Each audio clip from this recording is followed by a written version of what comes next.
Hello, everybody. Welcome to the show.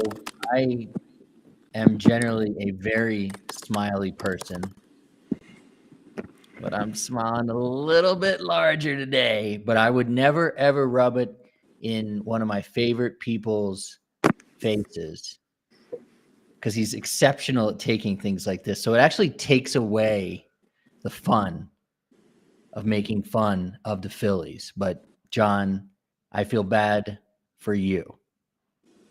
I didn't sleep. Yeah. That's how bad it was.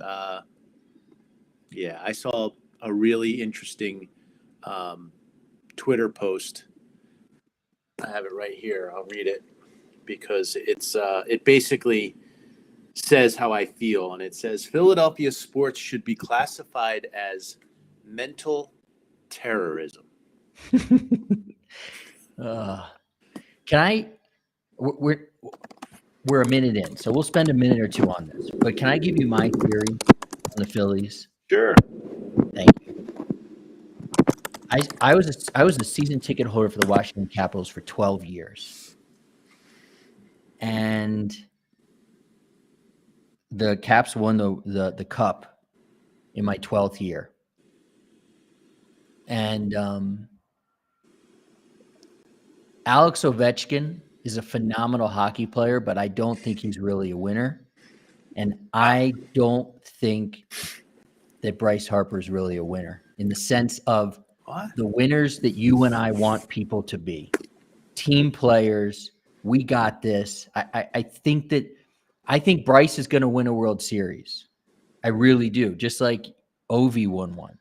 But I don't think they're going to be the type that wins over and over again. It's going to be lightning in a bottle for the Phillies. They're going to win it one year not because of Bryce, but because they're going to put those little pieces around him. They're going to get those big hits, timely hits. Well, I mean, you've said a lot there, and I don't know how much time we have. The stats don't back up what you're saying. Bryce was one of the only in the last couple of years of the playoff.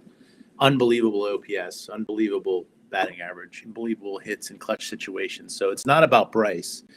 I think that he is a winner. I think that he is everything that Philadelphia sports represents, putting it all out there, really being devastated on when you lose, being so fired up when you win. But yeah, you can't have a $500 million payroll or 2 runs in 2 important games. So that's really what it was all about. Go Birds. Moving on, right? Moving on. That's all I can say. It does kind of what we were just discussing, which Brent, our good friend, is quick to point out. I say, let's not discuss sports, and the first thing we do is discuss sports. But it does kind of dovetail nicely, which is one of my least favorite business terms, which I learned at the Franklin Institute. It was used by my boss. He used to say dovetail all the time, and I thought that is such a bullshit term. Yeah. It does dovetail nicely here. We're going to talk about 2 different things in the time that we have today, which I think you have only 25 more minutes, correct? You're a hard stop. Cool.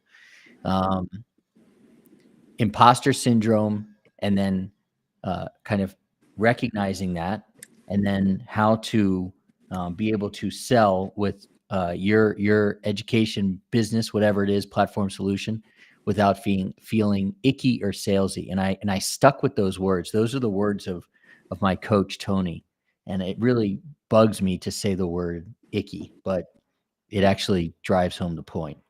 So first things first, imposter syndrome. You're no Bryce Harper, but you are John Gamba. Mm-hmm. And everybody, Gamba this, Gamba that. Oh, yeah.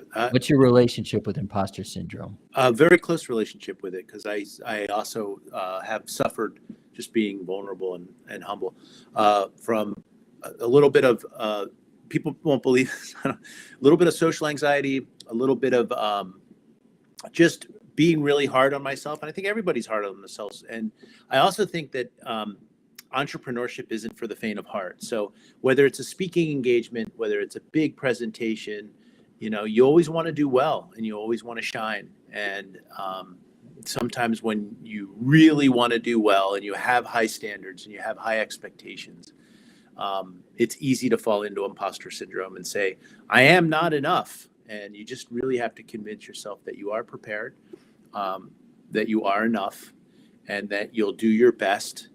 And nobody fucking cares anyway. No, no, but I kind of do mean that sometimes, when I get myself riled up, and then I come out of the situation, whether it was great or it wasn't so great, it was really, the anticipatory anxiety is always worse than the actual situation that you're in. So deep breaths and, have courage, recognize that this isn't for the faint of heart, and give yourself a break, Mm-hmm.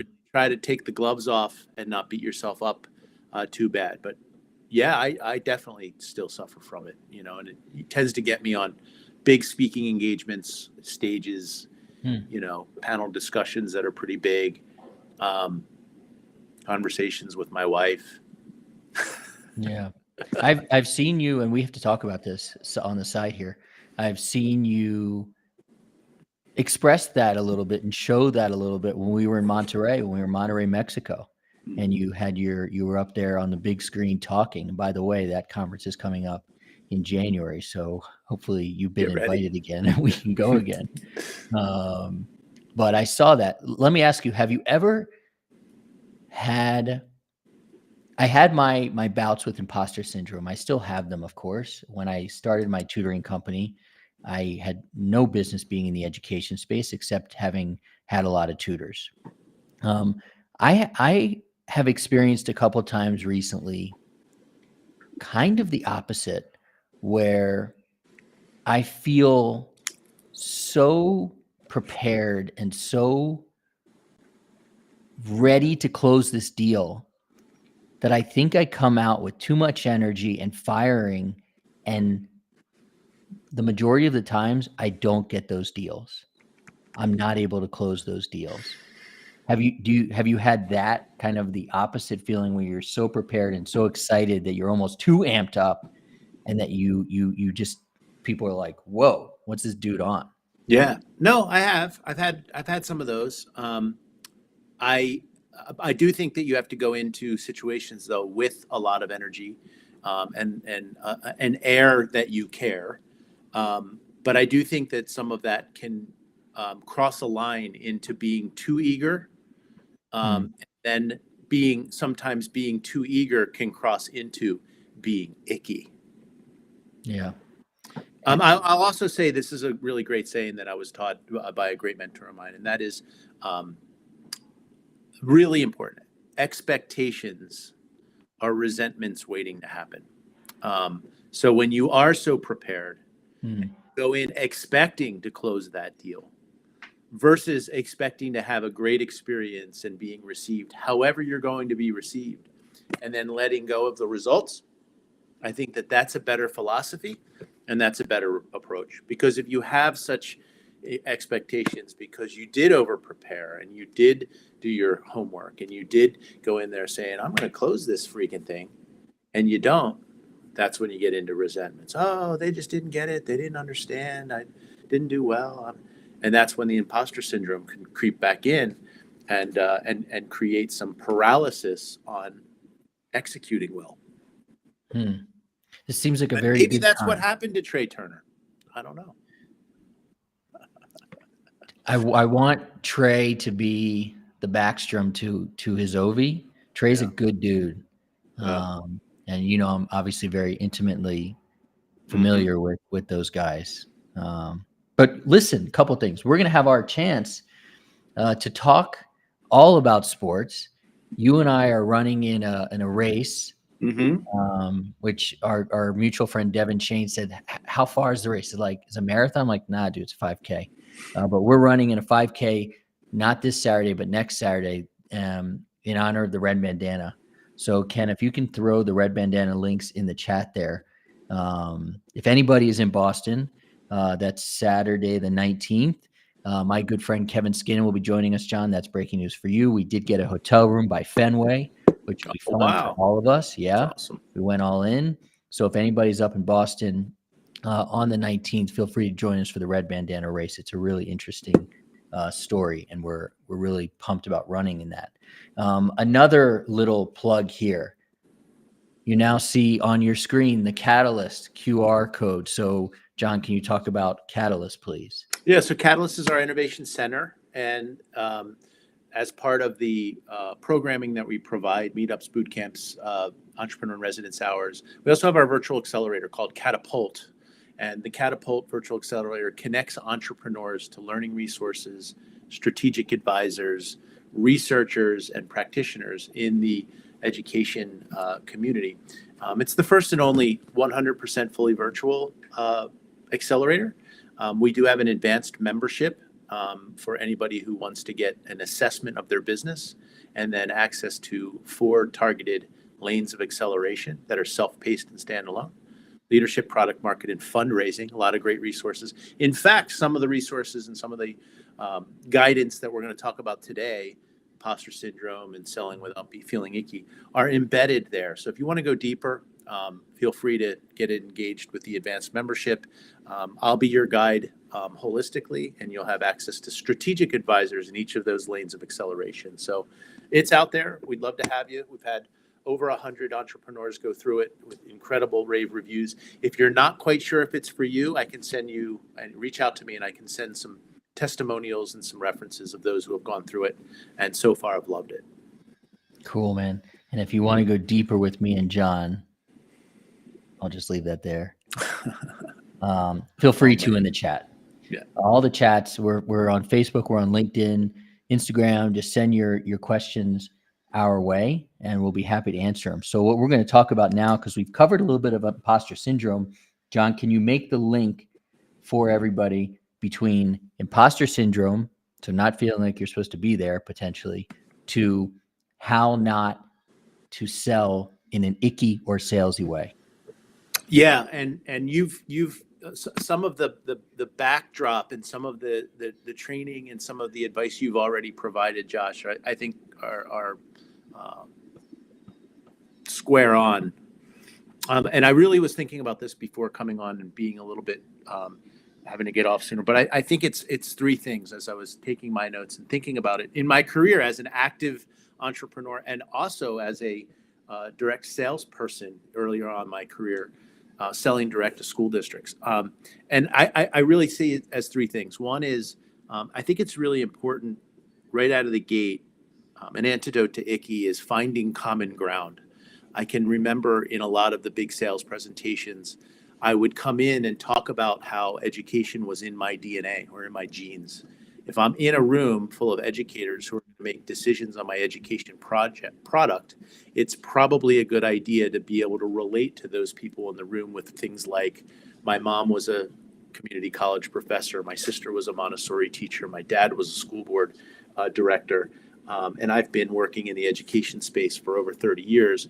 Love what I do, feel like it's a purpose-fulfilled job. Instantly you've gone from trying to sell them something to trying to relate and find some common ground on the vocation, as I call it, of teaching and learning. So that's number 1. Number 2 is something you alluded to earlier, Josh, I think is really important, and that is preparation and knowledge sells.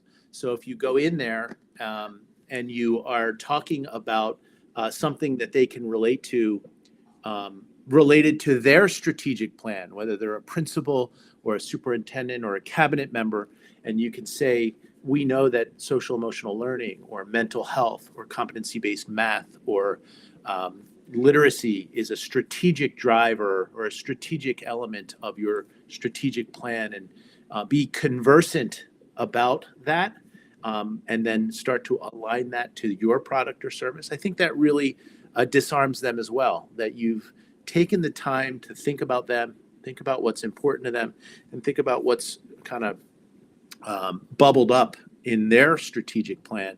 That's always helpful. Creates a sense of humility. It creates builds on that sense of common ground. And I think the last point, and I talk a lot about this on this show, is metrics matter and research matters. I think when the classic case of icky comes across as you're making claims and you're making bold statements, but you can't back it up with footnotes and research and substantiation, I think that really hurts you. So it's common ground. I think it's knowledge and really understanding the requirement and being prepared by knowing what's important to that district, that prospect, that principal. And then once you actually get into your product or service, if you could substantiate it with research, with evidence, with tangible ways that the outcomes of whatever you're providing can be measured and presented, I think that's really helpful. Okay, I agree. So common ground, if I can react here on common ground, I think my approach was always, and I think this happens to be because I was the baby of the family. One sister went to Harvard, one went to Amherst, and I always relied on humor. So in terms of common ground, I always would use humor. And I think I still do, especially telling people, like I just said, I didn't have a place in the education space, except that I had a lot of tutors growing up. So that's why I knew what a good tutor was. Mm-hmm. Prep and knowledge, I'm with you on that one. And I think that has been emphasized a lot. And I know our friend who's listening here, Brent Newton, is using that more and more as he goes out and talks to school districts and principals to be able to relate what he can do for them based on what they already want, the outcomes that they have already told people they want. Metrics matter, though. I want to ask you about that again, because not everybody has metrics. Mm-hmm. So what do people do who don't necessarily have metrics? For example, our friend Lynette Bauman, who was in one of our cohorts, who's got a great reading platform, who's been a reading specialist for decades and has started this amazing platform, but doesn't have the metrics at this point to talk to.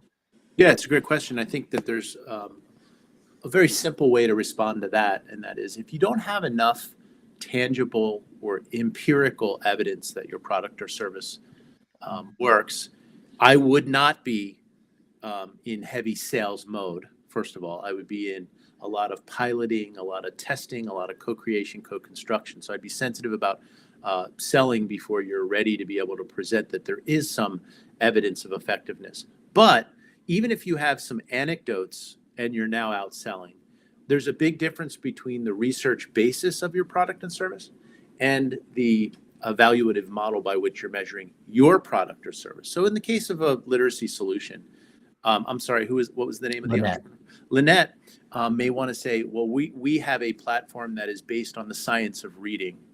And we now know, bullet, foundational or underlying research that phonemic awareness or science of reading or phonics, structured literacy, and the list goes on in terms of where we are with the science of reading, actually works. And being able to cite some of that evidence and saying that we're based on the latest or the most seminal research on phonics and how young students learn to read, I think is important. You're going to be in a common language and you're going to be able to cite the research that's utilized to be able to substantiate your value proposition. Now, as you know, Josh, I also give a talk on entrepreneurial mindset and what I've learned as an entrepreneur. And I think there's one more important point here too, because I always ask, what is the most important part of your PowerPoint deck, your presentation? And I always have students and young entrepreneurs raise their hand and they say, the competitive analysis. You're right. The financials, absolutely.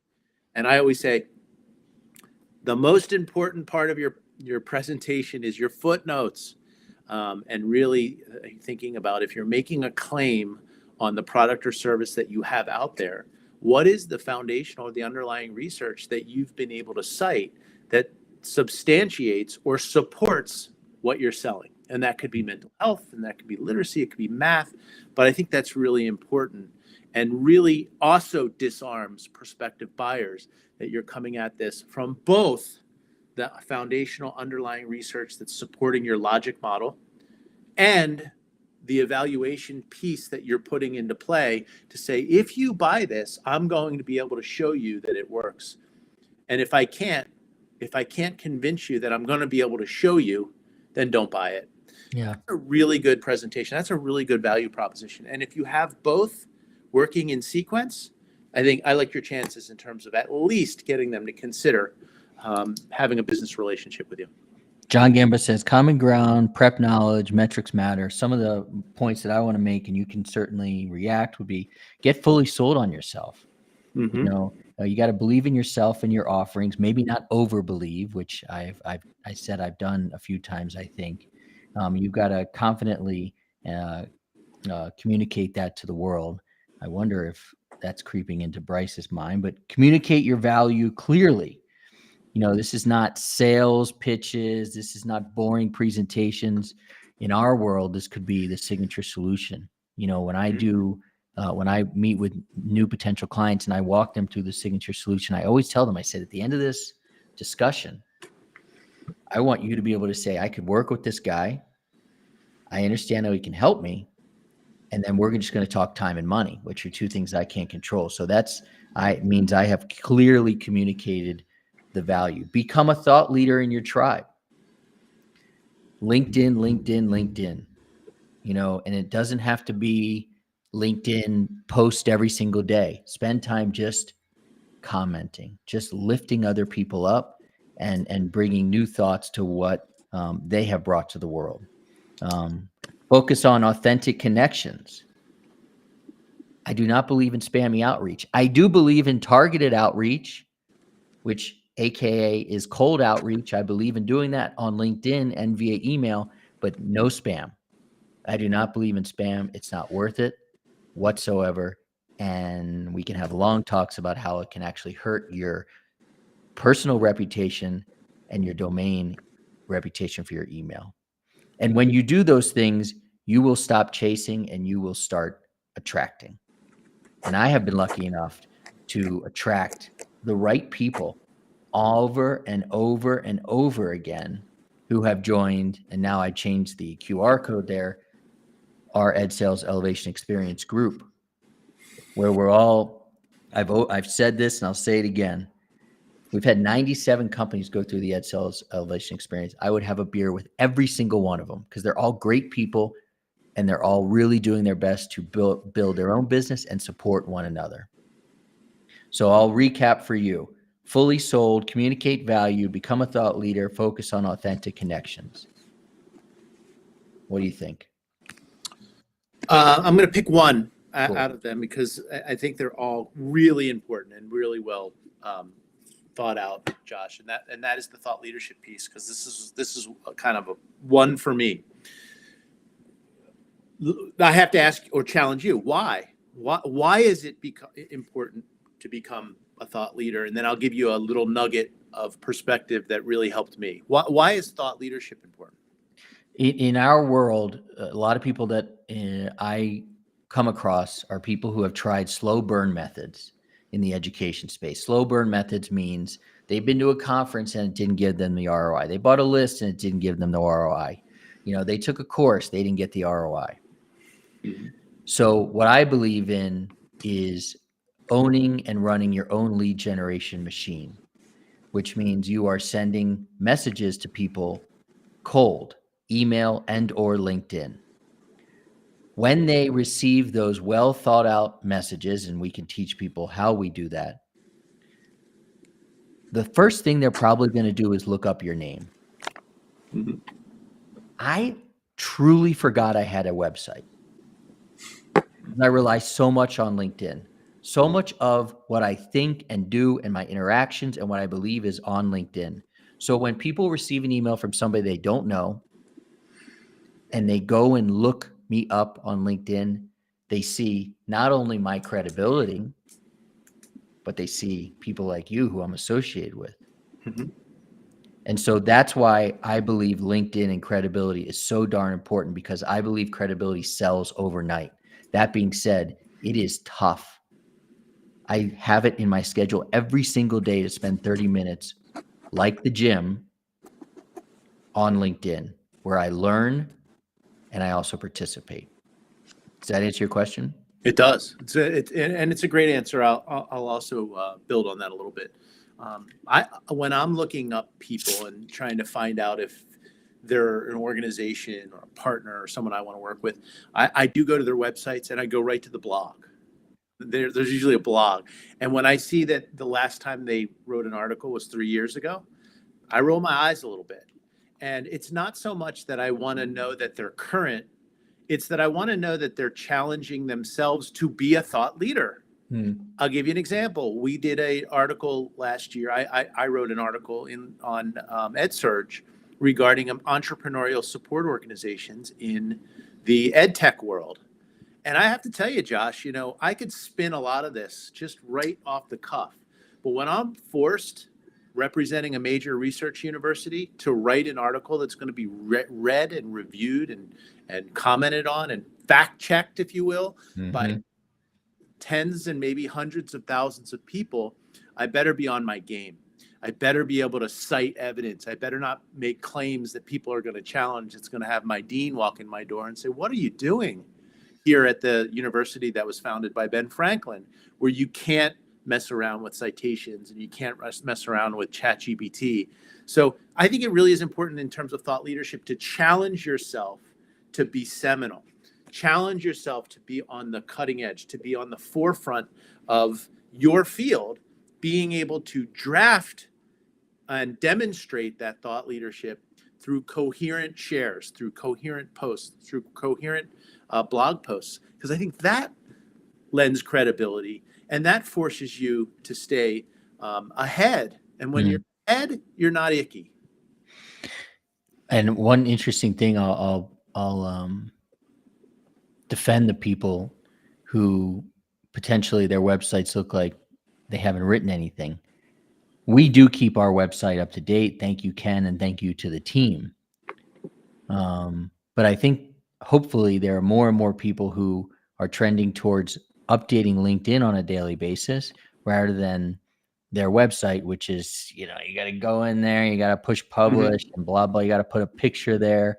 So I encourage you that when you look those people up, to go to their blog and to their LinkedIn profiles. Yeah, I think both. I think ideally they'd be working in sync. Yes. But I too think that social media is probably more of a more relevant, more channel. And I don't mean whether it's social media or your website. It's anything. It's how you're representing yourself and how you're showing the world that you're staying current. And when I say this, I'm not saying because of the perception. I'm saying this because I think it makes you better when you're forced to put your words on paper and publish them. It forces you to be relevant and timely versus just kind of phoning in the same old, the same old thing. Well, with potentially a minute left, we've just come full circle because a lot of the reasons that people fall off in the Ed Sales Elevation Experience in week 3 is we've really talked about ideal client. They've really begun to build out their headline and get proud of their LinkedIn profile. And now it's time to reach out to people and try and talk to them about their solution, their product, their platform. And when people don't respond, that means maybe you've got the wrong ideal client, or maybe your profile is not speaking to these people that you think are your ideal client. So we've gotten back to rejection and potentially imposter syndrome. So should I hit publish on this post? Because who am I to hit publish on this post? And one thing you said, there's not a magic bullet. It's all these things. It's being at conferences. It's posting. It's writing. And I was going to make a joke about this, but now that I think about it, it's also who you associate yourself with. Because a lot of times, hope it's okay for me to say this, you and I'll come across someone, I'll say, "Do you know this person?" Or you'll send me a link to somebody over text and say, "Do you know this person?" And so it also matters about how you treat people. in the end. And Yeah. so you don't have to be icky or salesy when you've been good to people. And I think that's something that you and I brought to the table separately and have locked in on for a very long time. That all of these things are important, blog posts and da da da da da. But at the end of the day, it's being good to people. Yeah, I think the antonym of icky, the opposite, is authentic. And I can't tell you how many times, Josh, in terms of our sequences and sometimes finishing each other's sentences, all I have to do is send you a blurry picture of me with someone. And not only will you say, good dude, or she's really got it, or she has an it factor, but you'll share something authentically about that person that you wouldn't normally just know in a business relationship. Yeah. A setback that they may have had, a struggle that they're having personally. And not that I'm suggesting that you need to be in everybody's business personally, but there's an authenticity that comes across with a lot of the business relationships that you've developed, that's really powerful and I think is really important. And I think that some of your clients and partners and associates can learn from. I'll just make one more point on this idea of, the standards by which we move out of icky and into authentic and truly relevant and meaningful relationships. I was just thinking, because I'm working in the world of professional development for educators, and there are standards called the Learning Forward standards that if a district was going to adopt your professional learning solution, because we have a lot of entrepreneurs who are doing things in professional learning, and you probably do too. The Learning Forward standards are built on 4 pillars. If you're going to sell a professional learning solution into a school district, you must demonstrate that A, it's job embedded, B, that it's measurable, C, that it's sustained over time, right? The signature solution. You can't just do 1, 2, and stop. You got to sustain the practice over time, and then it's collaborative. It's done in a cohort where whatever you're doing is done with other people, because we know that collaboration leads to breakthroughs. Isn't that interesting that you could take the signature solution, you could take 3 experience, and create standards around that. And I bet that success would look like an adherence to all 4 of those standards, that it's job embedded, that you're practicing what you preach in actual learning settings, that it's measurable. We talked about that earlier. The metrics matter. That it's sustained over time, that you're not just one and done, sit and get, but it's sustained over time, and that it's collaborative. You're doing it with like-minded people who are in the education space. It's interesting that if you kind of apply some of those principles in how they're working and being coached by you, I think the entrepreneurs, founders that are connected to you will have a really great experience. And being coached by you. And this is something that I wrestle with probably more than you do, in that a lot of people, again, Ed Sales Elevation Experience. I'm not Penn, and you aren't the Ed Sales Elevation Experience. So we're not competing with each other. We're hopefully complementing each other in what we're doing, and just being authentic with people out there, vulnerable, and hopefully people are enjoying this. Again, if you really want to enjoy it, come to Boston, run in the red bandana race. It's 5K, although I'll be debuting some new shoes, so I'm really excited about that. There you go. And I'm excited to be a part of the red bandana. It's the 20th anniversary, as you pointed out, and we'll be the posting foliage, man, up there right now is insane too. So it's the beauty and the camaraderie and the community. Will be really, really cool. We don't have much foliage down here, so I'm looking forward to that foliage, Yeah. and being with you and being with my friend Kevin, and anybody else who wants to join us, and appreciate everybody else joining us today. As promised, John, I got you out 30 minutes in. Yeah. And by the way, not worrying about where's the TV, where do I go to watch the Phillies? I have to say, my liver thanks the Philadelphia Phillies. How about that? I used to say that about the Caps. Like, I'm just happy that they're out because I can get back to my life. Yeah, right. So I'm sorry for you, but there is some serious discussions about teams. And when you look at the way teams are built, and this is a whole another discussion for another day, but like, are the Phillies built the right way to win? Good to Great. Who's on the Bus? What a great book. I think you can apply a lot of those principles to how to develop the Philadelphia sports team. So we shall see. To be continued. I will see you and talk to you sooner than that, but I'll see you up in Boston. Thank you, everybody, for joining us. We will restream this at 11 o'clock Eastern on Sunday, which happens to be 2 hours before the Redskins face the Ravens, the battle of the Beltway. Can you, as a person who represents a major research university, edit out the F-bomb? I think I dropped one in there. If you can. It's way, way out in the world, but guess what? It's just you being authentic. Yeah, I guess so. So no I have to imposter watch that. syndrome. I apologize for that. No, all good. Thank you for joining, everybody. We'll restream this. Appreciate it, and enjoy.